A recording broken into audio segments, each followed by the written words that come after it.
Well, winter is certainly upon us here in the Southern Hemisphere, and there is snow on the Alps.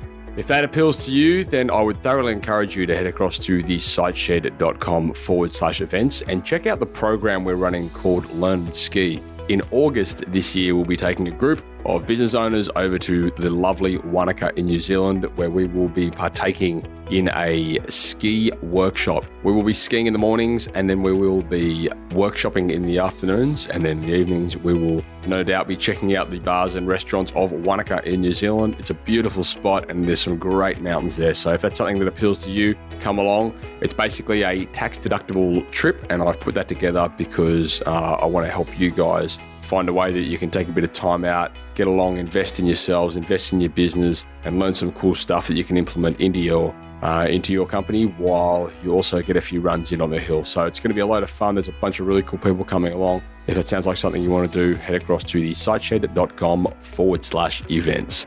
Hello and welcome back to Toolbox Talks. Now, here in Australia, this coming Saturday, the 2nd of July, we have a federal election. Now, if you're like me, you probably don't have much of a clue when it comes to politics. So what I've done here is I've actually invited Michaela from the Tradies Business Show to come on the show here and talk a little bit about politics and give us a bit of an overview as to what this election is all about. Michaela is very well educated in the political arena, and she loves it. She absolutely loves politics, which is fantastic for her.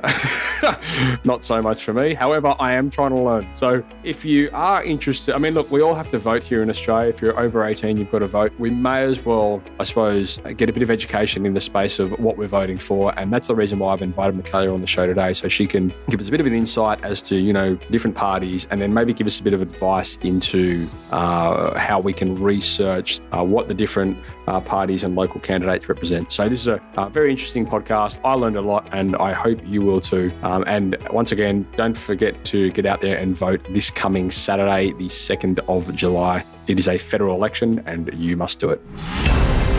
Giving tradies and contractors around the globe the tools to run a modern business. You're listening to Toolbox Talks from the Site Shed. Now here's your host, Matt Jones. Hello and welcome back to Toolbox Talks, and in today's episode we are going to make a very non-sexy topic sexy with the lovely Michaela from the Tradies Business Show.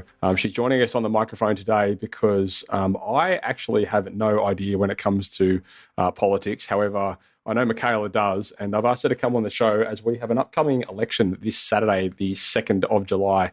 In Australia. It's a federal election, and I've just asked her to come on the show to shed a bit of light on, I suppose, a bit of an overview as to what the election is, and maybe a little bit about some of the policies that are being put forward and how they may affect small business. So, Michaela, thank you very much for joining me on the show again.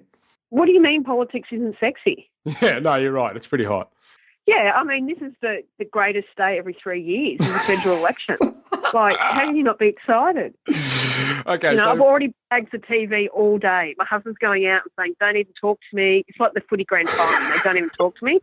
For a political nerd like me, this is the grand final, the Super Bowl every 3 years. Good Lord. So I just, when you have sometimes when you have friends and you just think, oh, good grief, what the hell is going through their head? This is one of those moments. Anyway. Oh, yeah, for sure. Whatever does it for you. Yeah. I'm sure Woz is on my side here.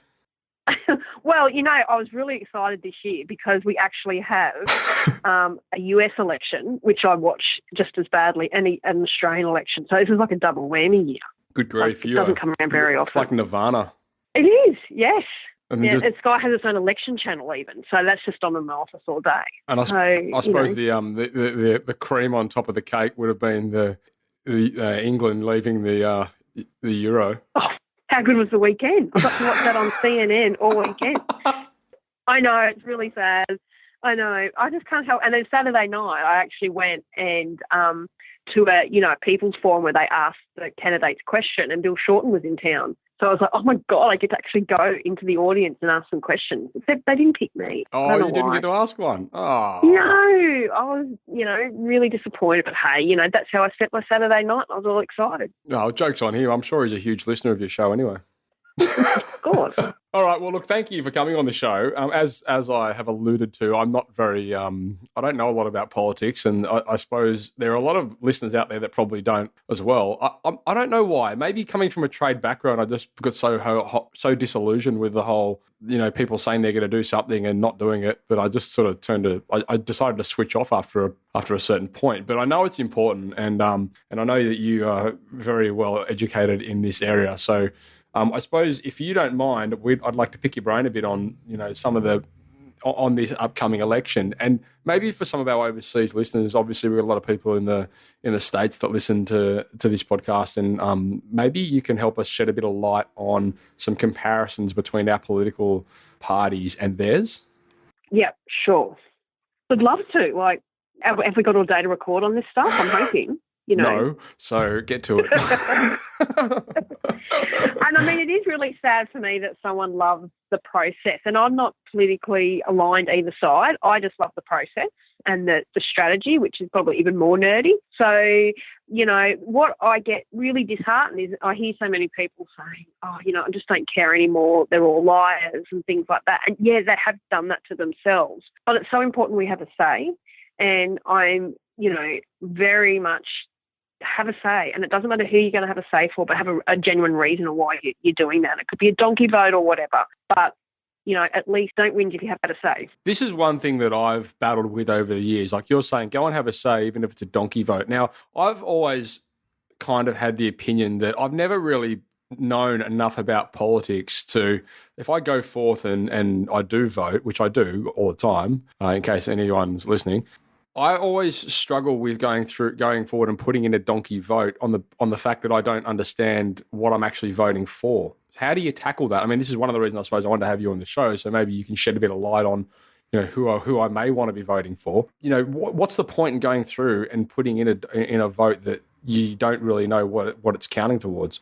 Yeah, what surprise, and for our overseas listeners, in Australia, it's actually compulsory to vote. So you need to vote or it's a $100 fine.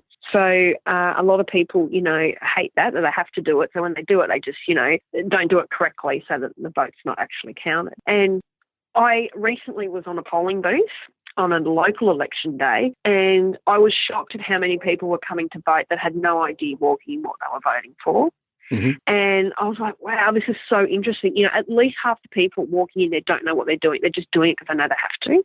Yep. And, I think that, I kind of take it and think, well, I go and look at what they're standing for, but I listen and read to it anyway. So for people that aren't interested, I think it's our politicians' job to be able to communicate to them, better, so that they're understanding what the policies are, and perhaps try and use mediums and things like that they're hanging on now, Yeah. So it is hard. I think, there is a little bit of responsibility that people should try and get a little bit of an understanding, because, you do have to do it, so let's make it count. Mm-hmm. and try and whether that's maybe catching the news at night and actually not sleeping during the segment and actually, hearing what's going on, and just trying, I guess, have a little bit of time to have a listen and see what appeals to you the most. Yep. Don't always believe what you hear over a beer in the pub, but I know you're not going to go scrolling the candidates' websites all night either. No, that's right. So, okay, just for the listeners, before we get too far into this, let's draw a bit of a comparison between, say, our Liberal Party and our Labor Party, and maybe the American system, the Democrats and the Conservatives and etc. How does that all? How does that line up? Yeah. So look, there is some similarities, I guess. For us, we have two major parties, which is the Liberal Party, which has a coalition with the National Party, so the LNP, and then we have the Labor Party. So the LNP's always sort of been about business and the higher end of town, I guess. That's the and Labor, the Labor Party. That's the Liberal, yeah. That's the Liberal? Yeah. Yeah. So that's a little bit like Republic in the US. Not exactly, but that's sort of the closest kind of thing. And then Labor's very much the working class. It's come from unions, and it's all about the people and helping out the little guy, I guess is how you would refer to it. So generally speaking, Liberals, more about business, and Labor's more about the working class. And, Labor's often been pretty big in the building construction industry with unions and things like that. Yeah. So again, that's very generalised, but that's kind of how you can differentiate the two. Now, this is a federal election. So what does a federal election actually mean, I suppose, in comparison to a state election? Yeah, so a state election is based on voting in a party that will have the premier of that particular state. And states often, they look after different things in our community as opposed to federal governments do. So this election, we're looking at you vote for someone a candidate in your local area, but you're also bringing in that party to be the Prime Minister and head the country up. And, we've had I think it's 5 different Prime Ministers in the last 6 years, which is just unheard of because we've had a lot of leadership changes and challenges and stuff like that. I mean, very exciting for people like me. But, however, it does create this, unstable uncertainty around the government. So It's you're voting for someone in your local area, and whoever gets majority of seats, they will then form the government and then have the Prime Minister. So basically what we're talking about is, I'm on the northern beaches of Sydney, and our local, electorate is, it's Tony Abbott still. Right, okay. Well, yours is actually quite an interesting one. Yeah. Because the James Matheson, the guy has stood up and said, I can beat Tony Abbott, who's an independent, and he's a guy that's been on TV and a reporter and stuff. And he's going, no one's really standing up for the issue. So he's standing up to run against Tony Abbott. And for those that don't know, Tony Abbott was an ex-Prime Minister that did get basically booted by the current Prime Minister now. So it'll be interesting to see what happens in his seat. So it's actually a really interesting seat, your one. Yeah. And so effectively, so when we are voting in this federal election, even though we're voting for somebody representing a local seat, that vote will then tally up on behalf of the party. Is that basically what we're saying? Yes. Okay. So you vote for a local member, and then whatever party has the most electorates won, so then that becomes a seat. Yeah. So whoever has the majority of seats will form government, and then you're voting for that party and their leader. So unlike the US where you're voting for the person, in Australia you actually vote for the party and they have an allocated leader, which for us is the Prime Minister is Malcolm Turnbull, and on the Labor side is Bill Shorten. So even though, and so you could vote for Labor in your local area, but you could still get Malcolm Turnbull as your Prime Minister. It just goes how many seats they get as majority. Okay. So tell me, when we're talking, so we have to vote this Saturday, we have to go and vote. And I suppose realistically, when we go to vote, we're voting on what we believe are the best policies? Is that right?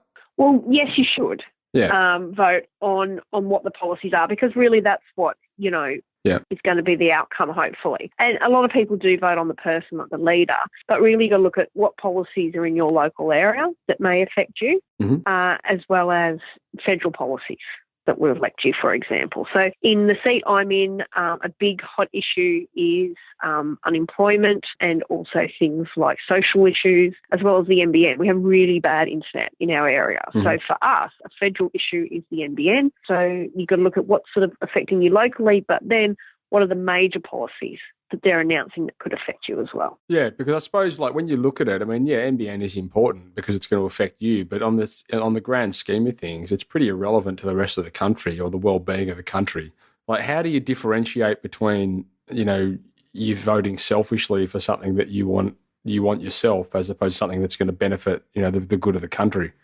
Well, I think you need to vote what you think will be the best for your local area, really, because that's kind of what it comes down to. Right. As well as it's kind of a balancing act, I think the NBN is a really important issue both locally and nationally. So for me, that's a critical issue.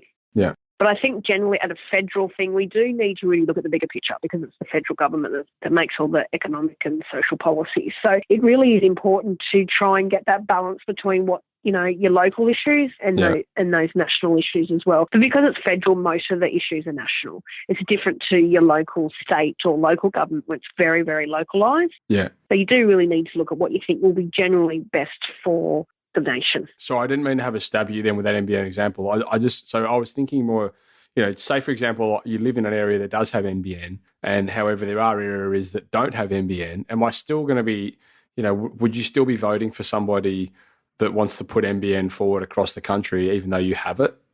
Well, I mean, there could be other issues, local issues in your area that are more important that may sway your vote the other way. Right. But you do need to think as a whole. So this area would be, say, more NBN focused than someone that's living in Sydney. Their issues will be different, and you'll find that their candidates will talk about different issues. Yeah. So you do need to want to, I guess, have a local interest in things that affect you. If there's nothing particularly local that's a big issue, then it's definitely looking at what do you think overall is the best for the nation to move forward. Okay. So when we're talking about policies and I suppose, what these parties are claiming to represent, where can we go to get information about that? Like, how can we research this stuff? Are there websites?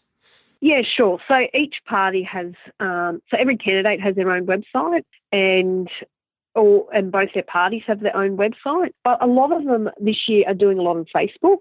So they're definitely using social media a lot more, and they're doing things like Facebook Live and all that kind of stuff. So more and more we're seeing this 24-hour access to them and seeing them out and about more. And there's more opportunity to have a look and see at a time that suits you what they're doing. So, have a look at Facebook. There's a lot of video going around. Search for the leaders or your local candidates. Okay. A lot of local candidates do have local events where you can go and ask questions, or a lot of the time you can just ring them up and ask them, But there's a lot of information online. Is there somewhere that has, I suppose, is there a neutral website where you can go to get information about what about all the different parties that are involved and what they represent, so you can sort of get an overview just on this in the same space? Or do you have to go and, realistically, I'm not going to go to Facebook, go to all the different candidates in my area's Facebook pages and look at all their Facebook Live things. I'm not going to do that. Why? What do you say? Well, because I've got a business, a life, surfs pumping. I can't understand it, Matt. Yeah. Yeah, and I know it's an unrealistic expectation, but, if you do want to know what's going on, I guess you've got to take a bit of an interest and look for this information. Unfortunately, no, there is no, like a comparison of health insurance sites. Right. There's no real, look at what parties doing. There's a lot of media sites, but a lot of them are opinions and things like that as well. So it is a bit harder to compare them side by side. And it also depends on who's doing the narrative. They may have a spin on it a certain way as well. So it is hard. It's really tough to understand what's going on when you're busy and you've got a family and businesses and clients trying to put time aside for this stuff. But, it does matter a little bit. Okay. So to give a bit of an overview, and I don't know how much we can go into this, but if we're talking about the Liberal Party, what are some of the key policies that they represent, and why would myself or a lot of the listeners out there as small business owners, why would they be interested in voting for Liberal Party? Yeah, so the main theme that the Liberal Party's come out with is this whole that they have a strong economic plan, and that's been their one key message that they've had the whole time. So their big election promise has been to cut the company tax rate, which they hope will boost productivity and investment and help stimulate the economy into the future. So their big thing is for businesses, it goes right up to even the big banks, but the immediate short term will be businesses $2 million revenue and under will start to get company tax rates in the next few years. Okay. So that's kind of been their side of it. And I know a lot of our listeners would have companies set up, and this would impact them. So that's sort of their main message that they've had, that they're hoping, over the next 10 years, these company tax rates will come down and more investment and productivity will happen because of it, and more tax revenue generated in the long term, which will help get us out of our budget deficit that we're currently in. Okay, but now on the budget deficit, is the budget deficit a negative thing? Because you read a lot of things online in forums saying that we actually depend on the deficit. Well, it depends which, there's two common theories. The deficit means that, if we don't get it under control, our children and grandchildren will have less and less services because more money is getting taken up in this deficit and paying back interest. So we pay $40 million a day in interest. Jesus. On our current budget deficit. So as Alan Jones says, that's one school every 8 hours. Wow. That we're paying back in interest.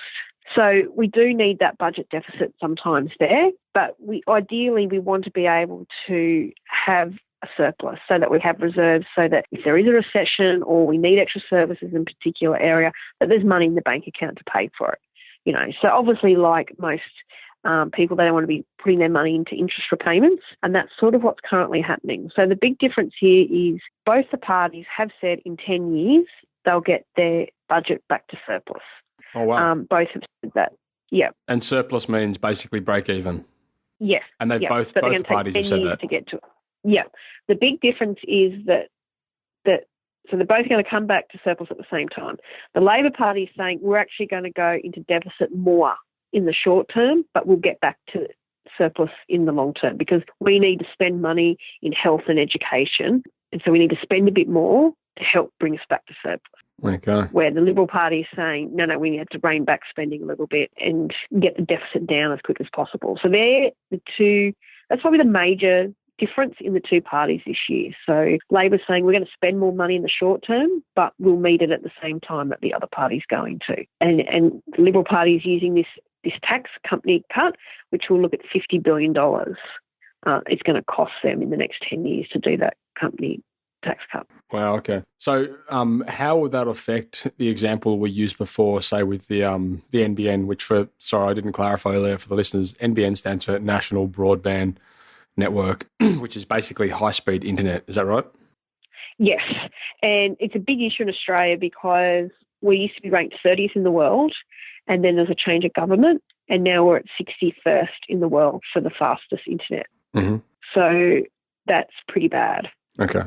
So, to be 61st in the world in our internet speed so it's a big issue because it's such a big rural land. We really need good internet to be able to move forward. I tell you, I think that this connectivity in general in Australia is so substandard. I mean, I don't know about yourself, but my cellular phone network is with Telstra, and they claim to have 96% coverage of Australia or something. But I tell you, I've been to that 4% over and over again, and it's a big 4%. I mean, you can go in the next suburb next to me in Kirkhill, and there's a 4% there as well. So I mean, it's crazy.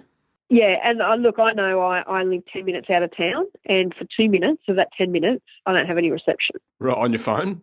Yeah. So I have a 2-minute black spot.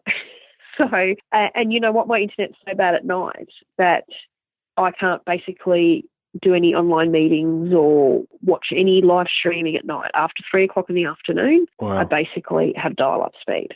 Good grief. So for me, it's a big issue. Yeah. Okay. But that's where I live, where somewhere, like you said, in Sydney, it's not a bigger issue. Yeah. I mean, I'm still crazy mad about how slow my internet speed is, and it's not so bad in retrospect. Okay, well, that's interesting. Yeah. So on the other side, the Labor Party is coming out and saying we will give those company tax cuts as well, but we're only going to do it for businesses up to $2 million in revenue.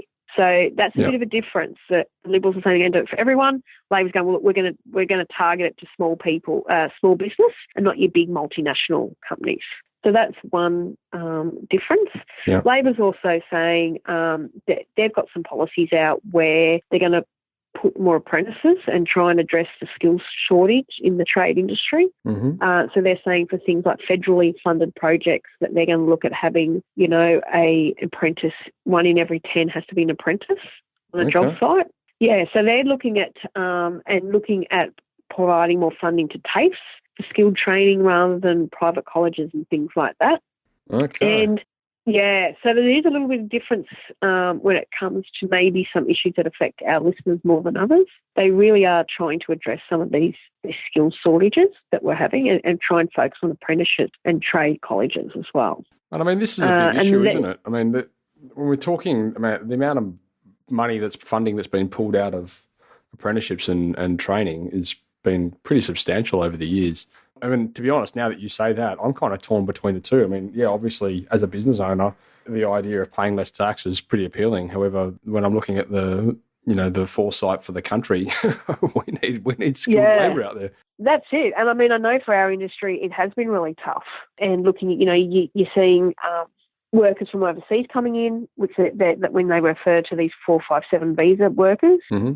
And so Labor's trying to crack down on businesses exposing that system. But I think, there has been some issues regarding, particularly around training and these registered training organisations over the last few years and the funding that they get, which is just incredible amount of funding that's coming from the government for these businesses. And Labor, for example, is looking at trying to put that more back into TAFE and government-run programs to address these issues and be a bit more strategic about it. I mean, so many businesses we talk to in this trade industry, one of their biggest things is getting skilled workers, subcontractors and all that kind of stuff. It's such a big issue. So, there is still going to be a tax cut up to $2 million in revenue if that's your business size. But then the other money, instead of giving it to every business, they're investing that money back into things like they're putting more into education and putting more into health and then these skilled training initiatives as well. Because I know, even from when I was doing my apprenticeship, the course was considerably longer at TAFE. So TAFE is, for the listeners that aren't familiar, is our equivalent of, say, college or technical college in the United States or the UK. That's where you go to do your training to become a certified tradesman. And I know when I was at TAFE studying plumbing, the course was considerably longer than it is now, and that's due to tax cuts. Basically, tax cuts have reduced the length of those courses, which I suppose at the end of the day means that you've got more people that are qualified as tradespeople without the same amount of experience and skill in the marketplace. Yeah, and there was a lot of investment put into private training organisations over the past few years to help deal with this skills shortage. And there's differing opinions on this, but there's definitely been some easing of qualifications and, getting your certificates and things like that in all sorts of different areas where it was very much, the training organisation is going to get paid if you pass.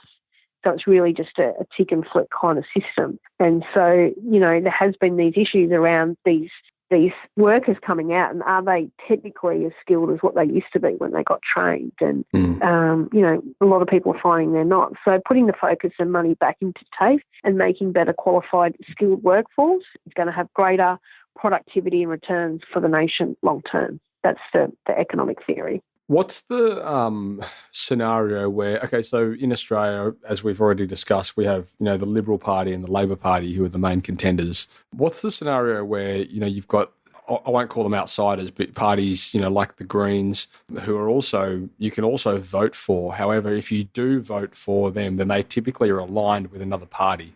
Yeah, so this is where it gets really exciting. So if I'm excited. You have, it actually causes a bit of chaos. But if one government doesn't get the majority of seats, then the independents or people that aren't necessarily aligned to a party or the Greens hold the balance of power, and that's what happened a couple of years ago when Julie Gillard got into power. There were three people that decided who was going to lead the government of the day, because they had the deciding balance of power vote. So, is that a ridiculous scenario? Really? Well, yes, it is, isn't it? It is, because and what people are doing are, look, we don't want to vote for either party. We're just going to vote for this independent. And so more and more these independents and minor parties like the Greens are actually getting more power. Right. And that's not necessarily a good thing. I think we really need a government that's, whoever comes in, that the population has said, yes, the majority of us think you're going to do a better job and you're right for us right now. So when you have independents, like, 3 and 4 independents, doing deals with both parties to get them into government, I don't think that's often the best interest for the country either. So, by going to doing the minor votes, and protest votes, as they're called, isn't always the best option. Right. It can actually cause more chaos and more deals being done. And, for example, when the Gillard government came in, the 3 candidates were very much country regional focused independents. Mm-hmm. So more money ended up going to regional areas because of the deals they did to help them get into government. And that can be a good or bad thing. But it was more that, things had to change. They had to do deals with what they said with before the election, changed after the election to get them into government and things like that. So, that's when it gets really interesting. So for stability, we really want either major party to get in with a majority rather than a minority. Right. Yeah, okay. Because, I mean, there's a lot of people out there with that mentality. Well, I don't know who I'm going to vote for, so I'm just going to vote for the Greens. But then I suppose what a lot of them don't realise is if you vote for the Greens, it's a vote for the Labor Party, really, isn't it? That's right, yeah. Yeah, I mean, the Greens and the Labor have in the past sort of joined together because even though their policies are different, they're more aligned than the Greens going with the Liberals. Yeah. So, and usually your independents are swayed either way as well. Often is the case as well. But, I think it's important where possible to try and make an informed choice or pick an issue that you think is particularly important to you and see who has the best policy in that area. Okay. We won't even talk about the Senate, but that's a whole nother story because you do have to vote for the Senate as well. Isn't that what we've been talking about? You mean like you mean Star Wars, the lower house. So, let's just get the lower house right first. Yeah, okay. Upper house, lower house. Sounds like a card game, really. All right, well, look, so that's are great. you up to speed now? Do you think you can make a vote? Yeah, absolutely. I'm definitely looking forward to getting down there and no, I'm not. I'm lying. I'm still stuck. Well, the good thing is that a lot of these have great sausage sizzles and oh yeah, great. Food stalls. So you can always get something good to eat on your way in. Look, yeah. If nothing else, voting is great for getting a free sausage sandwich. Excellent. Oh, well, it's not free anymore. You got to pay, but you are supporting your local school because the government's not giving you enough money. Oh, okay. See? Oh, okay, great. Serendipities. Make sure you vote. Yeah, okay. That's my message to the people out there. Well, I suppose my message would be go and find out what your local candidates represent and find something that you want to vote for instead of just throwing in a dummy vote or a donkey vote or whatever it was called. And you know what? If I've made one person go and review their local area and see what issues matter to them and they've made a better informed vote, then it's well worth it. Yeah, no, absolutely. I couldn't agree more. It's what, and you know what? It's been worth it because that's what I'm going to go to. So there you go. I may be the one person. That's okay. At least it's an informed vote. Exactly. Well, look, Michaela, thank you very much for your time. Thanks for shedding light on a topic that I certainly had no idea about. I'm sure a lot of the listeners out there don't know about. And thanks for that sound advice in going and researching what your local candidate represents and trying to find something that you would want to vote for. It's a complicated world of politics. Who would have thought, eh? I know, but it's exciting. Yeah, can't wait for Saturday to a couple more sleeps. So when does the election actually happen on Saturday? Like, when do they announce what the results are? Well, obviously they're going to process everything. From 8 a.m. to 6 p.m. on Saturday. You can pre-poll if you can't make it on the day. Someone like me that gets so excited, they just in case for whatever reason they forgot, I pre-poll so that I don't forget, and I've definitely made my vote count. But again, it's the nerd in me, but all polling booths close at 6 o'clock and instantly all the votes are manually counted from them. So depending on how close it is, you should know who won that night. So when you say you probably pre-poll, by 10, 11 o'clock. You've already put your vote in? Yes. Oh. So you can go to a pre-poll. So if you want to avoid the crowds and don't want to do it Saturday, there's a heap of pre-poll locations around your area and you can go and actually do it before Saturday. That's very good advice. I might go do that today. Yes. Do that and after I so research, then you don't have any crowds. Yeah. Of course, after you research. And there's no crowds then. So there's no excuse that you can't have time to vote. No, I mean, why they don't online voting, I'll never know. It is still such a manual process that every vote is manually counted, but let's not get there today. I was just about to say, when are they going to introduce technology into this process? I've been a scrutiny and watched them count, and it's ridiculous. It is so slow. But so Saturday night, I reckon between 9 and 10, we should have a result, unless it's pretty close, and then we won't know perhaps for a couple of days. And then that result may be either the current Prime Minister is staying or there's a new Prime Minister with a new party. That's right. Okay. Yeah. So the polls are kind of 50-50, but because Labor has to make up so many seats, because it lost in the last election, it has to actually get back 21 seats. Oh. It's highly likely that the Liberal Party will win. Okay. Is that right? Yes.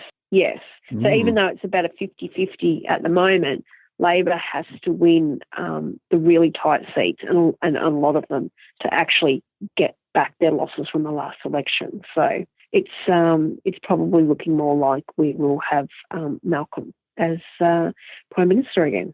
And I suppose one question that I would like to ask you in closing is, can you see this election as a way for Australia to regain its title as the laughing political joke of the world?